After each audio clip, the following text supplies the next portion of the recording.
Pipirma kayo, Nay? May sadya ako. Ano yun? Ano yun, Nay? Ano ba yun, Nay? Yung kasi nung araw, nag-siya sa amin si... Saan lugar ba kayo? Ano gusto? Monday. Monday pa naman kayo. Si Ma'am, si Raymond. Oo. Martin. Kasi nasa yung anak ni Re. Hindi siya. Kasama din ang salita na hindi nasasalita. Sabi ko, hindi na pala doon. Pero anak yung na-interview sa inyo? Oo, pero hindi niya.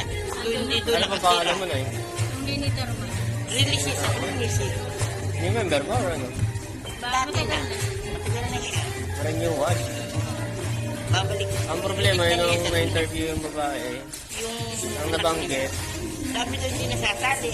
Hindi na mo hindi ka na pala kakutan. Hindi ka ako hindi nasasali. Sabi ba ako ng anak mo? Hindi naman hindi kasi hindi nakatira. Ako ka nakatira. Uwi lang kasi pag binibigyan ako kayo. Nagulat niya doon. Nagulat niya. Kaya pero sino yung pumipirma sa'yo? Yung anak ko, yung isa naman babae. Wala asawa, Nay? isa ko. Hindi, ikaw. Ako wala na ako sa wag. Yung pumipirma sa yung anak mo, may trabaho na niya. Ako may computer na sila. Pero yun, payag naman na ano, nasumali Ako ka. pinirmahan na nga niya ako. Payag naman pala. Baka nagkamali Sabi lang. kasi ni Sir, hindi daw ako i-upload kasi po ayaw ng anak ko. Hindi, papabisit na lang ulit sa'yo. Monday pa naman kayo, di ba? Para mapaverify. Pwede bang sa ano na lang kasi baka wala din ako dyan eh. Siyempre, kailan ka ba nandyan? Kaya kasi sabi ko number na lang. Tinanggal naman ako lagi siya. Hindi, sino yung abutan pa sa inyo maliban sa ano? Pag po kasi ganito na ano, wala na kasi nag-deliver ko kasi ng mga palabas. Nag-deliver lang. Kasi pagka ano, bago kayo i-visit, tawagan kayo. Pero sa bahay pa rin kayo i-visit ng time. Kasi kapag... Binisit ako nakaraan sa tindahan ko lang. Ang problema kasi, na ganyan kasi yung unang nabanggit ni nung anak mo sa kanila, di ba?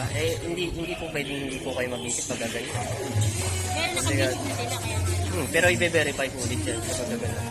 Ang una kasi nabanggit yun, di ba? Kaya i-confirm yun kung sakali. Papaano lang ulit po kayo, papabisit po ulit kayo yan. Monday pa naman po pala kayo. Monday pa. Sabi Kasi Ano oras ba kayo doon na pala? kami last 11. Ay, 11 o'clock kayo doon. Alas na ako dati pangalawa ko. Ngayon, ninanigay na ako sa huli. Kaya nasa payment sa amin na lang. O, yun na lang. Ibanggitin ko na lang po kapag ano. Ipa-verify na lang po ulit. ang inaya ko Ano pa naman eh? Nenita. Tinita mo. Banggitin ko na lang po ano. Sige. Mm. Salamat. Sige na